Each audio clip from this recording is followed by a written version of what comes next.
자, 오늘 맥주 감사 주일에 하나님께 감사하는 삶이라는 제목으로 여러분과 함께 은혜를 나누기를 원합니다.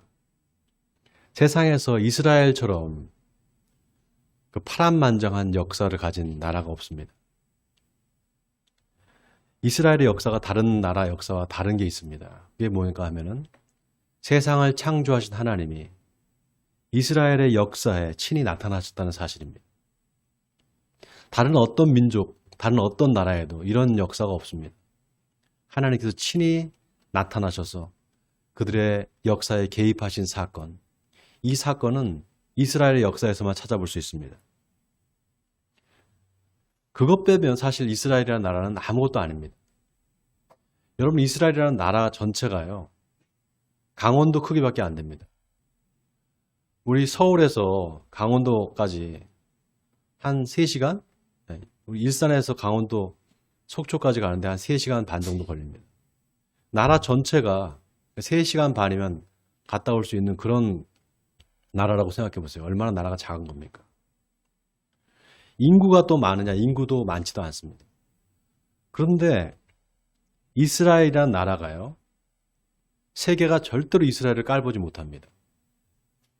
모든 세상에 있는 나라들이 다 이스라엘을 주목합니다. 그 이유가 뭔가 바로 그들이 하나님을 믿기 때문입니다. 여러분, 이스라엘 민족, 이 유대인들한테는 특별한 의식이 있어요. 그게 뭔가 하면 하나님께서 자기들을 선택하셨다는 겁니다. 바로 선민의식입니다. 근데 이 선민의식이 이게요, 양면성이 있습니다. 하나님이 선택하셨다, 하나님이 부르셨다. 엄청난 은혜죠. 하나님께서 모든 민족들 가운데 특별히 이스라엘 민족을 선택하셨다는 거, 이거 얼마나 큰 은혜입니까?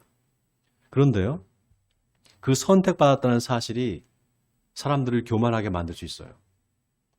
나를 선택하셨어? 그럼 내가 뭔가 잘나서 선택을 받았구나. 내가 뭔가 잘해서 선택을 받았구나. 이렇게 생각하게 되는 겁니다. 그 순간 교만해져요. 그 순간 교만해집니다. 그렇게 되면 어떻게 되는가? 감사를 잃어버리게 됩니다. 감사하지 않게 돼요. 그래서 교만한 사람, 다른 말로 하면 감사하지 않는 사람이에요. 자, 교만한 사람 다른 말로 하면 뭐라고요? 감사하지 않는다. 그럼 어떻게 될까요? 감사하지 않으면 하나님으로부터 버림을 당하게 됩니다. 그게 이스라엘의 역사예요. 출애굽기에 보면 이스라엘 백성들이 애굽에서 400년 동안 종살이를 하면서 너무 힘들어서 하나님께 기도를 합니다. 하나님, 제발 우리 민족을 이 애굽의 압제로부터 벗어나게 해주세요. 애굽 사람들의 이 통치로부터 우리를 좀 해방시켜 주세요. 우리를 도와주세요. 이렇게 하나님께 부르짖습니다. 그래서 하나님께서 모세를 통해서 이스라엘 백성들을 건져내 주시는 겁니다. 바로 출애굽 사건이죠. 인류 역사상 그렇게 한 민족한테 하나님이 역사하셔서 그것도 홍해를 가르고, 여러분, 이스라엘 백성들이 홍해를 가르고 그 홍해 바다 밑으로 걸어갔습니다. 세상에 그런 역사가 있을까요? 그런데 이스라엘 백성들이 감사할 줄 모르게 됩니다. 가나안 땅에 들어가서 하나님의 은혜를 다 까먹어버리고 다시 교만해집니다. 그러니까 어떻게 됩니까? 그들이 다시 노예가 됩니다. 다시 바벨론의 포로로 잡혀가게 돼요. 나라를 잃어버리게 됩니다. 다시 노예가 된다? 영적으로 말하면 다시 세상으로 돌아가는 겁니다. 예수 믿었다가 세상으로 다시 돌아간다. 아니, 어떻게 그럴 수가 있을까? 예수 믿었다가 예수를 안 믿고 다시 세상으로 돌아가는 사람, 여러분, 그런 사람 얼마나 많은지 모릅니다.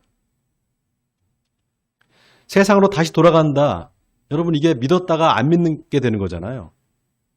예수를 믿었다가 안 믿게 되는 거잖아요. 여러분, 생각해 보세요. 자기가 선택받았고 자기가 하나님의 백성으로 부름을 받았다고 생각했는데, 그래서 교회를 다니고 예수님을 믿었는데 이제 안 믿게 되는 거예요. 그러면 선택이라는 게 뭘까요? 하나님이 나를 선택하셨다는 그 사실이 뭘까요, 그러면?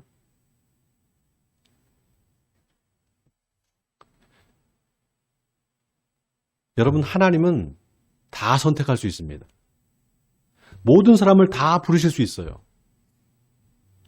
이 말이 무슨 말이냐? 하나님이 나를 선택했는데 내가 하나님의 그 선택과 부르심에 응답하지 않으면 하나님이 다른 사람을 선택해요. 다른 사람을 선택해서 내 자리를 채우게 하십니다. 그게 하나님의 역사예요. 그래서 성경을 보면서 우리가 깨달아야 됩니다. 아, 내가 교만하면 안 되겠구나. 하나님의 부르심에 내가 응답하지 않으면 안 되겠구나. 하나님의 부르심에 내가 순종해야 되겠구나. 그리고 중요한 거, 내가 감사해야 되겠구나. 내가 감사하는 삶을 살아야 되겠구나. 안 그러면 이스라엘 백성들처럼 내가 버림받을 수 있겠구나. 이거를 깨달아야 됩니다. 여러분, 아멘입니까? 누가 도와달라고 해서 그 사람을 내가 도와줬어요. 근데 그 도움을 받은 사람이 아무런 감사의 표시를 하지 않는 거예요. 그 사람 다시 도와주고 싶을까요? 다시 도와주고 싶을까요? 도와주고 싶지 않잖아요. 여러분, 우리 교회가 에베네셀 교회예요. 우리 전도사님이 오늘 기도하시면서 도와주시는 하나님 맞습니다. 우리 에베네셀 교회 간판 여러분 보셨죠?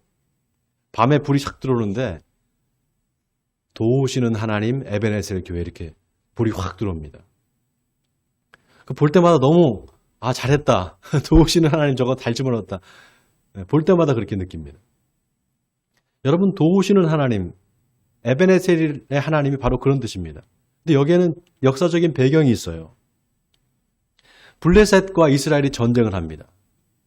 근데 이스라엘이 어찌된 일인지 블레셋한테 완전히 대패를 해요. 수많은 사람들이 죽습니다. 하나님을 믿는 사람들인데, 이스라엘 백성들은 하나님의 선택받은 백성들인데 전쟁을 하는데 막 지는 거예요.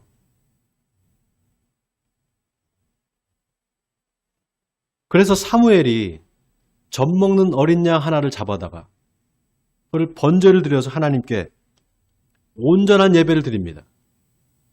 그리고 나서 전쟁터에 나가는데 이제는 이기기 시작하는 거예요. 그래서 블레셋을 전쟁에서 완전히 이겨버리고 맙니다. 왜 전쟁에서 이길 수 있었느냐? 하나님한테 온전한 번제를 드렸기 때문입니다. 지금으로 말하면 하나님한테 온전한 예배를 드렸기 때문이에요. 하나님, 그동안 우리 가족의 생명과 재산을 보호해 주셔서 감사합니다. 하나님께 감사의 예물을 바치고 하나님께 예배를 드린 겁니다. 여러분, 오늘 맥주 감사주일인데 여러분 하나님께 드릴 감사의 예물을 준비하셨습니까? 하나님이 여러분에게 많은 것을 바라지 않습니다. 여러분의 마음을 받으시길 원합니다. 여러분의 마음의 중심이 어디 있는가? 하나님께서 이걸 보십니다. 여러분 교회에 나올 때 절대로 빈손으로 나오지 마세요. 하나님께 예물을 준비하시고 나오시기 바랍니다. 여러분의 자녀들한테도 그냥 빈손으로 보내지 마세요. 꼭 헌금을 준비해서 하나님께 드리게 하십시오.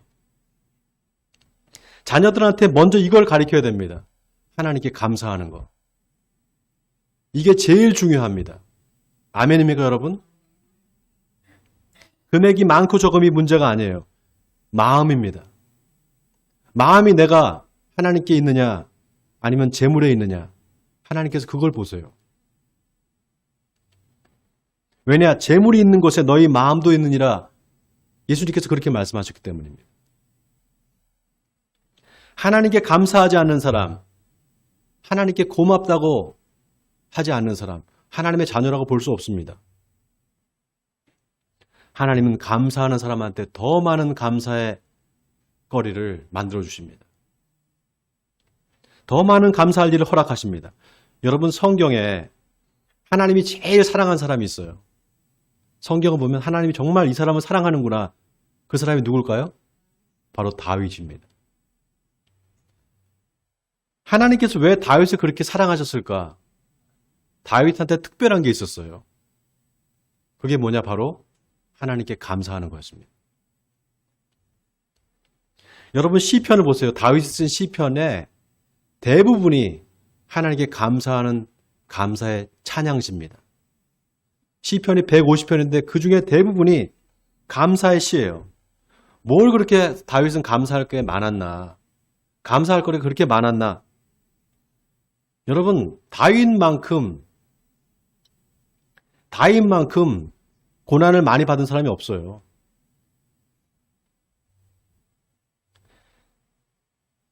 사울 왕의 눈밖에 나서 다윗은 수십 년 동안 도망을 다녀야 했습니다. 매번 죽음의 위협을 감수해야 됐어요. 그런데 무슨 그렇게 감사할 일이 많겠어요? 그런데 어떻게 그렇게 감사할 수 있었느냐? 감사할 것이 많아서, 감사할 일이 많아서 감사한 게 아니라 하나님이 도와주실 거를 믿고 감사한 겁니다. 하나님이 나를 도와주실 거야. 이걸 믿고 미리 감사한 거예요. 그러니까 다윗의 모든 감사는 그의 믿음으로부터 나온 겁니다. 하나님이 도와주실 거야 라는 그 믿음입니다. 하나님, 지금은 내가 어렵고 힘들고 고난 중에 있지만 하나님께서 나를 도와주실 거를 믿고 내가 감사합니다. 이렇게 고백한 겁니다. 자, 오늘 본문 1절을 보세요. 다윗이 뭐라고 고백합니까? 여호와께 감사하라. 그는 선하시며 그 인자하심이 영원함이로다. 그는 선하시다. 누구를 말하는 겁니까? 누가 선하시다는 거예요? 하나님이 선하시다는 거예요. 여러분, 하나님이 선하시다는 거를 여러분 믿으세요? 그럼 그 선하심이라는 게 내가 기준이 아니라 하나님이 기준이라는 거를 믿으십니까? 여러분, 이게 아멘이 돼야 돼요. 하나님은 선하신데 그 선하시다는 것이 내가 기준이 아니라, 내가 기준이라서 이거는 나한테 좋으니까 내가 선하고 나한테 나쁜 거니까 선한 게 아니야. 그렇게 내가 기준이 아니라 하나님이 보실 때 하나님이 기준이 돼서 이게 선한 거다 하면 그게 나한테 선한 거라는 사실. 여러분, 이걸 믿어야 됩니다. 그래서 하나님이 내 기도를 들어주신다. 그런데 꼭 내가 원하는 방식으로 들어줘야 돼. 그렇지 않으면 들어주신 게 아니야. 여러분, 그거 아닙니다. 하나님께서 하나님의 방법대로 우리의 기도를 들어주세요. 그래서 하나님의 선하심을 믿게 되면 하나님이 꼭 내가 원하는 방식대로 내 기도를 들어주지 않더라도 그걸 감사하게 됩니다. 바로 그리 아니하실지라도 감사하게 되는 거예요. 여러분, 이 그리 아니하실지라도 감사하는 거, 이게 우리 신앙의 목표가 되어야 됩니다. 아멘입니까? 그러면 어떻게 그리 아니하실지라도 내가 감사할 수 있을까? 그 근거는 뭘까? 하나님이 우리에게 하신 일이 있습니다. 하나님이 우리 삶에 역사하신 게 있어요. 자, 오늘 본문 2절과 3절을 우리 같이 읽어보겠습니다. 2절과 3절입니다. 시작. 여호와의 속량을 받은 자들은 이같이 말할지어다.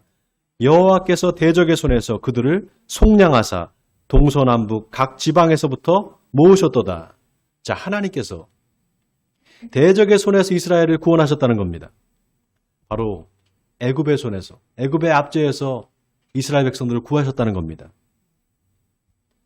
하나님이 하신 놀라운 출애굽의 역사를 지금 다윗이 말하고 있는 거예요. 여러분, 역사라는 말이 바로 이럴 때 써야 돼요. 역사. 그냥 과거에 어떤 사건이 일어난 거, 그게 역사가 아닙니다, 여러분. 그 과거의 어떤 사건이 지금 나에게, 또 앞으로 미래의 나에게 영향을 미쳐야지만 그게 역사예요. 과거에 이런저런 일이 있었다. 그래서 미래는 어떻게 할 건데? 거기에 대한 대안이 없으면 역사가 아닙니다. 과거에 네가 이런 잘못을 했어. 또 내가 과거에 이런 잘못을 했는데 그럼 앞으로 내가 계속 이런 잘못을 할 건가? 아니잖아요. 바꿔야 되지 않겠습니까? 그때 역사를 생각하는 겁니다. 그렇지 않으면 그래서 어쨌다는 거야. So what? 이렇게 되는 겁니다. 다윗이 어떻게 고난 중에 하나님께 감사할 수 있었느냐? 하나님이 하신 일, 바로 하나님의 역사를 똑바로 바라보는 눈이 있었습니다. 여러분, 다윗이 골리앗을 상대로 싸우려고 할 때 뭐라고 고백을 합니까?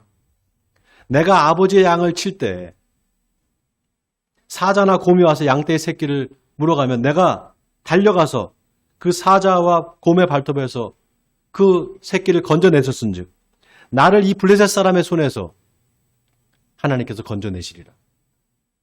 과거의 사건을 가지고 와서 미래에 적용하는 겁니다. 하나님께서 나를 이렇게 도와주셨기 때문에 하나님이 앞으로도 나를 도와주실 거야. 다윗한테 이 믿음이 있었던 겁니다. 자, 오늘 본문 4절에서 7절까지 우리 또 같이 한번 읽어볼까요? 4절에서 7절까지 같이 읽겠습니다. 시작. 그들이 광야 사막길에서 방황하며 거주할 성읍을 찾지 못하고 줄이고 목이 말라 그들의 영혼이 그들 안에서 피곤하였도다. 이에 그들이 근심 중에 여호와께 부르짖으매 그들의 고통에서 건지시고 또 바른 길로 인도하사 거주할 성읍에 이르게 하셨도다. 여러분 지금 다윗이 뭘 말하고 있습니까? 과거에 하신 하나님이 하신 일, 그거를 지금 말하고 있는 겁니다. 이스라엘 백성들이 광야에서 물이 없어서 부르짖을 때 하나님께서 반석에서 물을 내셔서 그들을 마시게 하시고 그들이 배고플 때 만나와 메추라기를 주셔서 먹게 하신 그 이야기를 하고 있는 겁니다. 하나님께서 그들의 기도에 다 응답하셨다는 겁니다. 결국 하나님께서 그들을 젖과 꿀이 흐르는 가나안 땅으로 인도하셨다. 그 하나님이 하신 역사, 하나님이 하신 일을 생각해 보라는 겁니다. 그리고 믿으라는 겁니다. 중요한 거, 과거에 이렇게 역사하신 것처럼 미래에도 역사하실 거야. 그러니 감사하고 믿으라는 거예요. 믿고 감사하라는 겁니다. 자, 다 같이 8절을 같이 읽겠습니다. 자, 8절입니다. 시작. 여호와의 인자하심과 인생에게 행하신 기적으로 말미암아 그를 찬송할지로다. 자, 여호와를 찬양하라. 하나님을 찬송하라. 히브리 말로 할렐루야입니다. 한번 따라 할까요? 할렐루야. 더 크게 할렐루야. 여러분, 하나님은 찬양 받으시기를 원하세요. 우리가 하나님을 찬양하는 것을 기뻐하십니다. 우리 교회가 참 좋은데 한 가지 약한 게 있어요. 찬양이 약해요. 그래서 제가 앞으로 이제 예배 드리기 전에 찬양을 한 두세 곡 정도 우리가 정해서 찬양을 좀 배우고 같이 찬양하는 시간을 가지려고 합니다. 여러분 좋으시죠?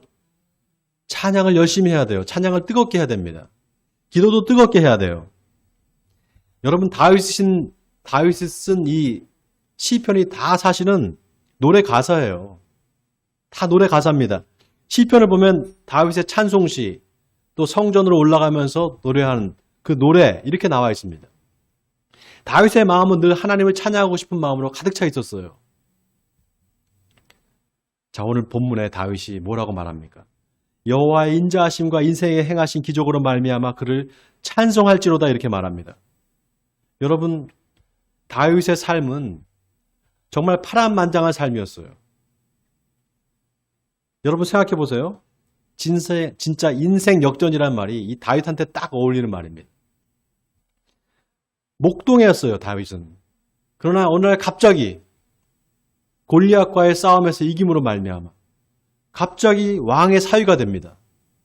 사울 왕의 사위가 되고 그리고는 또 사울 왕한테 미움을 받아서 수십 년을 쫓겨다니는 신세가 됩니다. 왕의 사위였다가 갑자기 도망자 신세가 돼요. 그리고 정말 기적적으로 이스라엘의 왕이 됩니다. 그의 인생에는 수많은 기적이 있었어요. 좋은 일만 있었느냐? 슬픈 일도 있었습니다.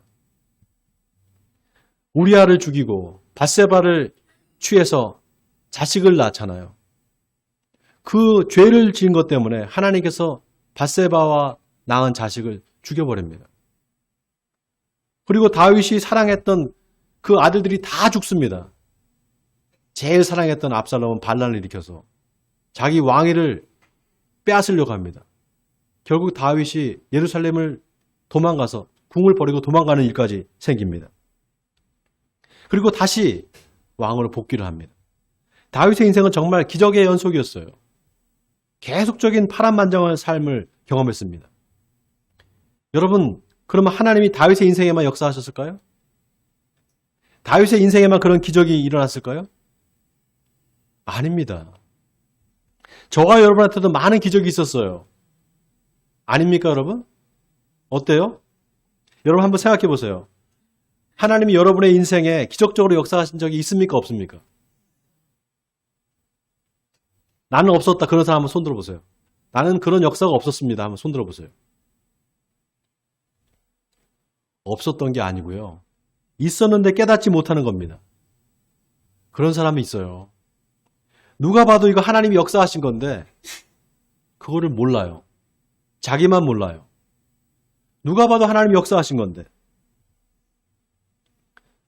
누가 봐도 그게 기적인데 하나님이 하신 일을 모르는 사람이 있습니다. 어떤 사람인가? 감사하지 않는 사람이에요. 감사하지 않기 때문에 깨닫지 못하는 겁니다. 바로 교만한 사람이죠. 자기가 잘나서 그렇게 된 거지 뭐. 내가 똑똑해서 그렇게 된 거지. 하나님이 도와주시고 하나님이 하셨는데 그거를 깨닫지 못하는 겁니다. 여러분, 그렇게 감사하지 않는 사람의 특징이 뭔지 아세요? 기도하지 않는 거예요. 기도하지 않습니다. 기도하지 않으니까 하나님이 하신 일을 모르는 거예요. 왜 그런 줄 아세요, 여러분? 여러분, 기도가 뭐라 그랬습니까? 하나님께 묻는 거다 그랬잖아요. 하나님께 뭘 묻습니까? 하나님, 나를 향한 하나님의 뜻이 뭡니까? 이걸 묻는 거라 그랬잖아요. 더 정확하게 말하면 하나님, 나를 통해서 하실 하나님의 일이 무엇입니까? 이거를 묻는 게 기도입니다. 그런데 기도를 안 하니까 어떻게 돼요? 하나님이 하신 일이 뭔지를 알 수 있을까요? 없을까요? 기도를 안 하는데 모르는 겁니다. 그러니까 자꾸 다른 사람한테 물어봐요. 자기가 직접 물어보지 않고 다른 사람한테 자꾸 물어봅니다. 하나님이 뭐라 그러셔? 하나님이 뭐라 그러셔? 여러분, 신앙은 남한테 묻는 게 아니에요. 그런 사람이 있어요. 자기가 기도를 하나도 안 하면서 남한테 기도부터만 하는 사람이 있습니다. 자기는 기도 안 하면서. 목사님 기도해 주세요. 그럼 자기는 기도를 안 해. 그런 사람은 자기 신앙이 없는 사람이에요. 여러분 잘 들으세요. 하나님과 나와의 관계는 1대1의 관계입니다. 누가 내 대신 신앙생활 해주지 않습니다. 하나님과 나와의 관계가 1대1의 관계가 잘 돼 있느냐? 그렇지 않은 사람은 하나님의 자녀가 아닙니다. 자기 신앙이 없는 사람이에요. 자, 지금 제가 감사 이야기를 하다가 기도 이야기를 했어요. 그렇죠? 감사 이야기를 하다가 기도 이야기를 했죠? 감사와 기도가 서로 연관이 있다는 거예요. 감사하는 사람은 기도합니다. 아멘입니까? 감사하는 사람은 기도하게 돼 있어요. 기도하는 사람이 또 감사할 줄 알아요. 그런 사람한테는 하나님이 자꾸 뭘 보여주세요. 영적인 눈을 열어서 보게 해준다 이 말입니다. 왜냐? 자꾸 감사하니까 자꾸 감사하니까 하나님께서 그 사람한테 뭔가 줄 수밖에 없어요. 여러분, 마태복음 6장에 예수님께서 율법을 해석해 주시는 장면이 나와요. 모세 율법을 다 하나씩 해석해 주십니다. 예를 들면 옛사람이 말한 바 살인하지 말라 하는 것을 너희가 들었으나 나는 너희에게 이르노니 형제에게 노하는 자마다 심판을 받게 되리라. 또 뭐 헛맹세를 하지 말고 맹세한 것을 반드시 지키라는 것을 너희가 들었으나 나는 너희에게 이르노니 도무지 맹세하지 말라. 이런 식으로 예수님께서 너희는 이렇게 들었으나 나는 이렇게 말한다고 하면서 율법을 다 재해석해 주십니다. 그런데 놀랍게도 기도에 대해서도 말씀하세요.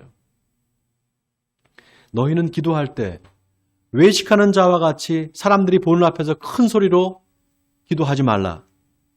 골방에 들어가서 은밀하게 보시는 너희 하나님께 기도하라. 큰 소리로 기도하는 사람들한테는 이미 그들이 자기 상을 받았느니라 이렇게 말씀하십니다. 자기 상을 받았다. 여기서 상이라는 말이 영어로 reward입니다. 보상이라는 뜻이에요. 보상. 여러분, 보상이라는 건 빚진 거를 갚아주는 걸 보상이라고 말합니다. 그럼 기도하는 것과 보상이 어떤 관계가 있느냐? 우리가 하나님께 기도하면은 하나님께서 그거를 갚아줘야 될 빚으로 생각하신다는 거예요. 우리가 기도를 하면 하나님이 얘가 기도하네? 내가 얘한테 뭘가 갚아줘야 되겠네? 이렇게 생각하신다는 겁니다. 여러분 항상 기뻐하라. 그 다음에 뭡니까? 쉬지 말고 기도하라. 그 다음 뭐죠? 범사에 감사하라예요. 그게 그리스도 예수 안에서 너희를 향한 하나님의 뜻이니라 그랬습니다. 뭐라고요? 그리스도 예수 안에서 너희를 향한 하나님의 뜻이니라 그랬어요. 자, 이 말을 제가 지난주에 설교를 하면서 항상 기뻐하라. 이 말 이렇게 바꾸고 싶다 그랬죠? 항상 기뻐해야 되지 않겠니? 예수를 믿는데 항상 기뻐해야 되지 않겠니? 이렇게 바꾸고 싶다 그랬잖아요. 자, 그러면 항상 기뻐할 수 있느냐? 실질적으로 그렇지 않잖아요. 슬픈 일도 생긴단 말이죠. 왜 기뻐할 수 없을까요? 세상에 악이 존재하기 때문이다. 그래서 악에서 구원해달라 기도하라 그랬잖아요. 자, 그런데 그렇게 기도했음에도 불구하고 나한테 나쁜 일이 생겼어요. 다시 돌이킬 수 없어요. 그럴 땐 어떻게 하라 그랬습니까? 범사에 감사하라. 그 범사라는 말이 모든 일인데 그 모든 일에는 좋은 일도 있고 나쁜 일도 있기 때문에 그걸 받아들여라. 그런 뜻이라 그랬잖아요. 근데 여러분 이 순서를 잘 보세요. 기가 막힌 게요. 처음에 기뻐하라 그러죠. 나중에는 감사하랍니다. 가운데 뭐가 있어요? 기도하라. 쉬지 말고 기도하라가 있습니다. 그래서 이 말을 좀 더 적극적으로 해석을 하면 이렇게 되면 항상 기뻐하고 싶으냐? 그럼 쉬지 말고 기도해라. 항상 기뻐하고 싶으냐? 쉬지 말고 기도하라. 그러면 어떻게 될까요, 여러분? 쉬지 말고 기도하면 어떻게 될까요? 하나님께서 우리 기도를 들어주시겠죠. 그런데 내가 원하는 방식대로 기도를 들어주지 않아요. 그때 어떻게 하라는 겁니까? 범사에 감사하라. 감사하라는 겁니다. 어떻게 감사할 수 있는가? 내가 원하는 방식대로 하나님이 내 기도를 들어주지 않아도 하나님, 나는 하나님의 선하심을 믿습니다. 하나님의 선하심을 믿고 감사합니다. 이렇게 감사 기도를 해보라는 거예요. 그럼 어떻게 될까요? 하나님 보실 때 어떨까요? 얘가 뭘 잘 되는 것도 없는데 계속 감사하네. 하나님께서 부담을 갖지 않을까요? 뭐 잘 되는 것도 없는데 계속 하나님 앞에 감사한다 그러고 감사의 예물을 드리고 하나님 감사합니다. 믿고 감사합니다. 이렇게 할 때 하나님께서 어떻게 할까요? 이 사람한테 뭔가 해줘야 되겠다. 이렇게 부담을 갖지 않겠습니까? 여러분, 이 말씀이 예수님의 비유와도 연결이 돼요. 누가 너한테 오리를 가자 하면 십리를 가져봐라. 누가 속옷을 달라면 겉옷까지 벗어줘봐라. 누가 오른뺨을 때리면 왼뺨까지 돌려대봐라. 여러분, 그렇게 하면 어떻게 될까요? 나를 괴롭게 하고 힘들게 하는 사람이 어떻게 될까요? 나한테 부담감을 갖지 않겠습니까? 여러분, 제가 지금 여러분한테 축복받는 비결을 알려드리는 거예요. 하나님께 축복받는 비밀을 알려드리는 겁니다. 한마디로 말하면 감사라는 겁니다. 감사라는 거예요. 자, 따라하겠습니다. 감사하자. 누가 여러분한테 고맙다, 고맙게 하면 여러분이 감사합니다, 고맙습니다 이렇게 말하잖아요. 하나님한테는 어떻게 합니까? 감사의 기도를 하는 겁니다. 감사의 기도. 그러면 어떻게 되느냐? 하나님이 기적을 일으켜 주십니다. 여러분 기적을 경험하고 싶으시죠? 기적 경험하고 싶지 않습니까? 기적이 없는 인생 너무 재미없지 않아요? 날마다 기적이 일어나면 좋지 않겠습니까? 여러분이 정말 하나님을 믿는다면, 그래서 믿고 기도한다면, 그리고 감사한다면 여러분의 삶에 날마다 기적이 일어날 줄 믿습니다. 바라기는 저와 여러분의 삶에 하나님을 향한 감사가 넘쳐나기를 바랍니다. 그래서 저와 여러분의 삶이 기적 같은 삶으로 변화되기를 주님의 이름으로 간절히 축원드립니다.